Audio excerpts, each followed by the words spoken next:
چلے اسی تنخواہ میں سے جب بندہ بڑے بیٹے کی شادی کر کے بہو بیاہ کے لے آئے تو پھر بھی کام چلتا ہے، اور جب اس بیٹے کو اللہ بچے عطا کر دے تو اسی گھر میں، اسی آنگن میں، اسی چھت کے نیچے کام چلتا ہے، تو پھر تو مان جانا کہ چلانے والا تو نہیں، چلانے والا کوئی اور ہے۔ پھر تو مان جا کہ چلانے والا کوئی تو اس وقت جب تنخواہ تیری لگی تھی تو کہتا تھا ابا ابھی میری شادی نہ کر، میں بیوی کو کیسے کھلاؤں گا؟ تو وہی شخص ہے جس کی چھت کے نیچے پھر 1.5 درجن پوتے بھی پل رہے اور گزارا ان کا بھی ہو رہا ہے۔ تو رزق کا ذمہ کس کا ہے؟ اللہ کا، اللہ کا ذمہ۔ اب ہمیں پتہ ہے پہلی بات تو پریشانی اس لیے اتار دینی چاہیے کہ ذمہ ہمارا ہے ہی نہیں۔ اب دوسری بات یہ کہ ذمہ داری کس کی ہے؟ اللہ حکیم بھی ہے اور علیم بھی ہے، حکیم بھی ہے اور جانتا بھی ہے، اور اسے پتہ بھی ہے کہ دینا کس طرح ہے۔ اب ہم پتہ کیا کہتے ہیں؟ کہتے ہیں وہ جو بندہ پجاروں میں بیٹھا ہے وہاں اسے نہیں بیٹھنا چاہیے تھا، اور میرا حق تھا۔ تجھے زیادہ پتہ ہے کہ اللہ کو؟ بول کے بتا نا، کس کو پتہ زیادہ ہے؟ کیوں جی؟ تو آپ اصل ٹینشن پتہ کب لگتی ہے؟ جب بندے کہتے ہیں نہیں وہ پجاروں میری تھی، میرا حق تھا۔ وہ جب گزرتی ہے نا پاس سے مہران کے تو مہران والا ٹینشن بڑی لیتا ہے، حالانکہ اللہ کو زیادہ پتہ ہے کہ وہ حق۔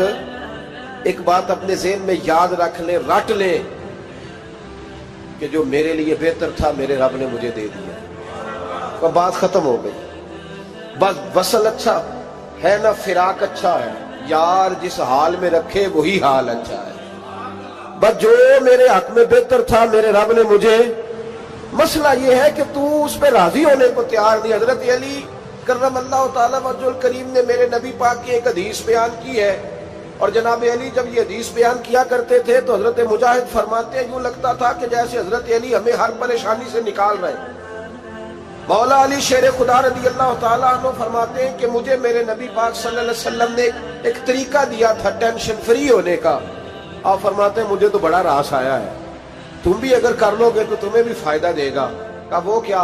حضرت علی کہنے لگے محبوب علیہ السلام نے فرمایا تھا لوگوں تم اللہ کے دیے ہوئے تھوڑے رزق پہ راضی ہو جاؤ، وہ تمہاری تھوڑی عبادت سے تم سے راضی ہو جایا کرو گا۔ بس تم 2 نفل بھی پڑھو گے تو اللہ راضی ہو جائے گا، تم 1 رکوع بھی سویرے اٹھ کے پڑھو گے تو وہ راضی ہو جائے گا، وہ تمہارے 313 درود شریف سے راضی ہو جائے گا، تم اس کے دیے ہوئے تھوڑے رزق سے راضی ہو جاؤ۔ ٹینشن اس لیے ہوتی ہے کہ ہم راضی نہیں جو اس نے ہمیں دیا ہے۔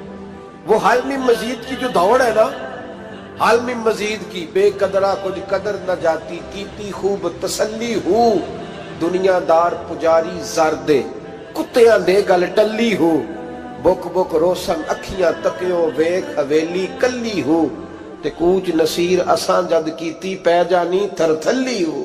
تو یاد رکھیں یہ جو ہے نا مصیبت کے مال آ کیوں نہیں رہا، وہ سامنے والا پلاٹ میرے گھر کے سامنے ہے گھر کے سامنے، پر رجسٹری میرے نام کیوں نہیں؟ یہ مصیبت سانس نہیں لینے دیتی۔ موٹر سائیکل کھڑی کرتا ہے نا جب آ کے دکان سے روٹی کھانے آتا ہے، دفتر سے گھر آتا ہے، کاروبار سے آتا ہے، تو جہاں موٹر سائیکل کھڑی کرتا ہے وہ ٹینشن بڑی ہے کہ کبھی میری ہو جائے نا یہ والی جگہ تو میں یہاں بھی بورڈ لگاؤں اپنے نام۔ اس نے مالی پریشانی پیدا کی۔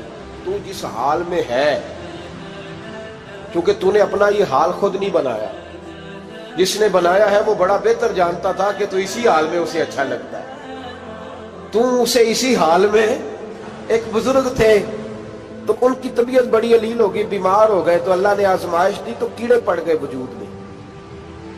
ایک کیڑا یہاں سے کھا رہا تھا، اللہ والے بڑے راضی رہتے ہیں اس کی رضا پہ، تو کیڑا یہاں کھا رہا تھا تو نیچے گر گیا، تو بابا جی نے اٹھا کے پھر وہاں رکھ لیا، کہنے لگے جب اس نے تیری ڈیوٹی مجھے کھانے کی لگائی ہے تو میں اس بات پہ راضی ہوں، تو نیچے کیوں گرتا ہے؟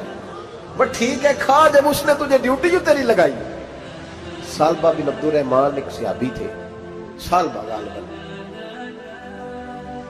نبی پاک صلی اللہ علیہ وسلم کی خدمت میں آئے، کہنے لگے یا رسول اللہ صلی اللہ علیہ وسلم غربت بڑی ہے، میرے لیے دعا کریں اللہ زیادہ مال دے۔ تو محبوب صلی اللہ علیہ وسلم نے فرمایا تو جس حال میں اچھا ہے وہ تیرے لیے بہتر ہے، اس میں تو ہے وہی حال تیرے لیے۔ مشکل ہے نا یہ جواب سننا۔ کہتے پیر صاحب فلاں جگہ سے تویز آیا، وہاں تو وارے نے آرے ہو گئے، تو آپ کے ہاں؟ تو میں کہتا ہوں یہ تویز دینے والا اگر تویز دے کے امیر بناتا ہے تو پہلے خود کیوں نہیں بنتا؟ یہ خود تو 150 کا تویز بیچ رہا ہے، اپنی بیچارے کی حالت یہ ہے. اگر اتنا ہی تویز اس کا چلتا ہوتا تو پہلے 5 پجاروں اس کے دروازے پہ کھڑی ہوتی. عجیب چکر ہے اور عجیب جگہ لوگ الجھ گئے، سمجھتے ہی نہیں بات کو. یا رسول اللہ صلی اللہ علیہ وسلم دعا کر دے تو محبوب نے کیا فرمایا؟ فرمایا تو جس حال میں ہے نا وہ حال تیرے لیے بہتر ہے، اسی میں رہ. کہ نہیں حضور دعا کرے. فرمایا سال بعد تو باز آ جا. حضور دعا کرے. فرمایا تو باز آ جا. 2-3 دفعہ کا ضد کی.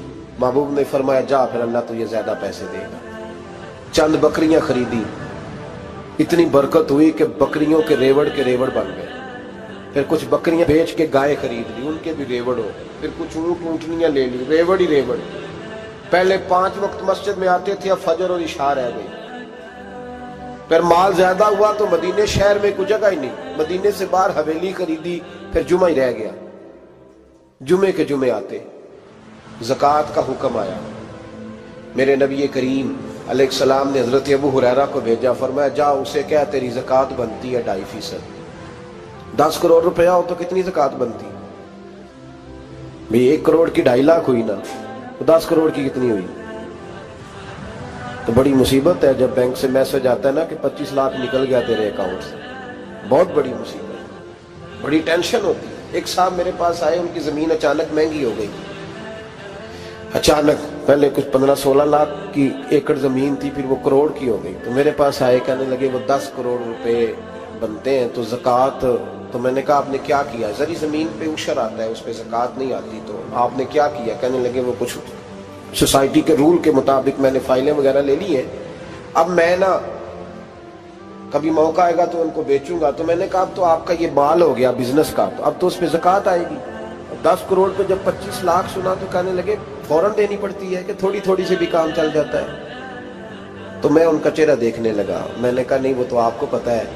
ویسے حضرت عمر فرمایا کرتے تھے بانٹ کے نہ دو، کوشش کرو کسی ایک کو دو، چلو کسی کا تو کچھ بن جائے.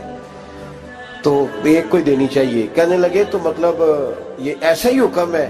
میں نے کہا آپ کسی اور سے تحقیق کر لیں. اب یہ بھائی لیتے وقت نہیں تجھے ٹینشن ہوئی کہ 15 لاکھ کا کروڑ ہو گیا تو اس وقت کبھی تو نے کہا کہ یا اللہ تو یہ کیسی سوچ ہے مسلمان؟ کس طرح کا اس کا؟ ہمارے ہاں جب کسی آدمی پہ حالات خراب ہوتے ہیں نا تو سب سے پہلے وہ اس طرح کرتا ہے کہ جو میں کہیں اللہ کے رستے میں دیتا ہوں پہلے اسے بند کرو. جس رستے تجھے آ رہا تھا پہلے تو نے وہ رستہ بلاک کیا. حضرت اسماء بنت ابی بکر صدیق کہتی ہیں میں حضور کو مسجد کے لیے، ادارے کے لیے، صحابہ صفا کے لیے کچھ دے رہی تھی تو میں نے گننا شروع کیا تو حضور مسکرانے لگے. حضور مسکراتے کیوں ہیں؟ تو فرمانے لگی، محبوب فرمانے لگے اسماء اللہ کے رستے میں گن گن کے نہ دیا کر، ورنہ وہ بھی تجھے گن گن کے دے گا. تو اس کے رستے میں بے حساب دے، وہ بھی تجھے بے حساب ہی عطا فرمائے. لیکن پہلے یہ والا پہلے دروازہ بند کرو، یہاں سے پیسے ختم ہو رہے ہیں. تو اس طرح کرنا بھائی. اس دفعہ سور ذرا گرمیوں والے نہ خرید، لیکن جو تو اللہ کے رستے میں دے رہا ہے اسے دیتا رہے. لیکن ہم اپنا نقصان کرتے ہیں، زیادتی کرتے ہیں اپنے ساتھ. میں نے آپ کو پہلے بھی بتایا تھا پیار کی بولی ہے، پھر بولتا ہوں.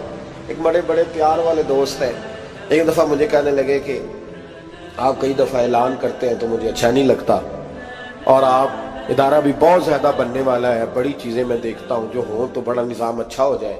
آپ دعا کریں اللہ مجھے پیسے دے تو میں بڑے سارے خرچ کروں گا اس کے رستے میں. تو میں نے کہا یا اللہ اسے 10 کروڑ دے، یہ 9.5 کروڑ تیرے رستے میں دے دے گا.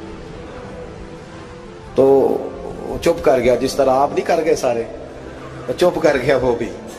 اس نے کہا جی نہیں جی انشاءاللہ کریں گے. تو میں کیا پلیا جی تے دعا پہ ہوں دیا، ابھی تو وہ آئیں گے تو تب دیکھی جائے گی. تو یہیں اڑ گیا ہے. یعنی 9.5 کروڑ اللہ کے رستے میں خرچ کرنے کی دعا پہ بھی آمین کوئی نہیں کہتا کہ چلو آمین ہی کہہ دیں. تو میں کہا تینوں تے 50 لاکھ بچتا سی پیا، لیکن تو اس سودے پہ تیار ہے. جب یہ سوچ ہوتی ہے، یہ غلط سوچ ہے. یہ بات تو اگر تے مسکرانے والی، لیکن یہ سوچ صحیح نہیں. حضرت عثمان غنی رضی اللہ تعالیٰ عنہ کہتے ہیں جس وقت نبی پاک صلی اللہ علیہ وسلم نے اعلان کیا نا جنگ کے موقع پر کہ 800 سپاہیوں کا خرچہ چاہیے، کہتے ہیں میرے پاس 600 کا تھا. یہاں ایک روایت میں حضور نے 1000 کا اعلان کیا تو میرے پاس 800 کا تھا. جب 2-3 دفعہ نبی پاک نے اعلان کیا تو کہتے ہیں میں نے کھڑے ہو کے کہا یا رسول اللہ پورا 800 میری طرف سے. کہتے میں نے 200 سپاہی کا خرچہ ادھار اٹھایا لیکن پورے 2 مہینے نہیں گزرے تھے، رب کریم نے مجھے کئی گنا کر کے پیسے واپس عطا فرما دیے۔ پر بات تو یہ ہے کہ تیری وہاں لو لگی ہو، تو تجارت کرتا ہے ان لوگوں کے ساتھ جو کیا دے سکتے۔ تو سالبہ کے پاس حضور نے پیغام بھیجا، پہلے تو کہا تیرے لیے بہتر نہیں مال، جب اصرار کیا تو بڑی برکت ہو گئی، بڑا آیا تو فرمایا زکوٰۃ دے، 2.5% زکوٰۃ ہے۔ جب سوچا کہ 5 اونٹوں پہ ایک بکری جائے گی اور بڑا سارا مجھے دینا پڑے گا، اب جب غور کیا تو یہ تو نہ کہا کہ میں نہیں دیتا۔ حضرت ابو ہریرہ سے کہنے لگے نبی کریم علیہ السلام کی خدمت میں عرض کرنا کہ میں خود آؤں گا۔ حضرت ابو ہریرہ نے آ کے عرض کی یا رسول اللہ صلی اللہ تعالی علیہ وسلم، حضور وہ کہتے تھے میں خود آؤں گا، تو کہتے ہیں محبوب نے ٹھنڈی سانس لی، فرمایا اسے کہا تھا کہ تیرے لیے مال بہتر نہیں، اب ہلاک ہو گیا ہے، ہائے افسوس ہلاک ہو گیا۔ ان کو بھی تھوڑی دیر کے بعد احساس ہوا کہ یہ میں نے کیا کیا، نبی پاک کوئی کہہ دیا نہیں ہے، حضور کو کہہ دیا بعد میں آؤں گا۔ اب دوڑے آئے، عرض کی حضور میں سارا کچھ لے کے آیا ہوں، قبول کر لیں۔ محبوب نے فرمایا گویا بلال حبشی کی خشک کھجور بھی قبول ہے، اور صہیب رومی ایک اٹی بان کی لائے تو وہ بھی قبول ہے، اور عمار بن یاسر اور مصعب بن عمیر اگر 2 دینار دے جائیں اور کوئی پرانا جوڑا کسی سپاہی کے لیے چھوڑ جائے تو وہ بھی قبول ہے، لیکن تو اپنا لاکھوں لے کے چلا جا، تیرا کوئی نہیں قبول، معاف کر دے۔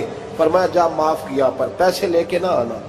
اگلے سال پھر آئے، بندے ہوئے ہاتھ ہیں، محبوبہ میں دولت کا کیا کروں گا، آگ لگانی ہے، قبول کر لیں۔ فرمایا تو لے جا، تیرا نہیں قبول، گرا جو ان کی نگاہ سے وہ سنبھل نہیں سکتا۔ حضور نے وصال ظاہری کیا تو جناب صدیق اکبر کے پاس آئے، لاکھوں کا مال، ابو بکر قبول کر لو، تو جناب صدیق اکبر کہنے لگے اس کا کر لو جس کا نبی نے نہیں کیا، چل جا کوئی نہیں چاہیے۔ حضرت عمر کے زمانے میں قحط پڑ گیا، بارشیں نہیں ہوتی، غلہ نہیں ملتا، حالات خراب ہے، مالی طور پہ بحران آ گیا، غربتیں، مجبوریاں، تکلیفیں، آ کے روئے، عمر میرا قبول کر لو، مجھے معافی تو مل گئی تھی نا۔ فرمایا معافی اپنی جگہ پہ، پر جس کا مصطفیٰ نے قبول نہیں کیا۔ بہت سارے لوگوں کو پتہ ہی نہیں کہ ان کا قبول ہی نہیں ہوا، اور وہ الجھے ہوئے، انہیں خبر ہی نہیں کہ اصل بات کیا ہے۔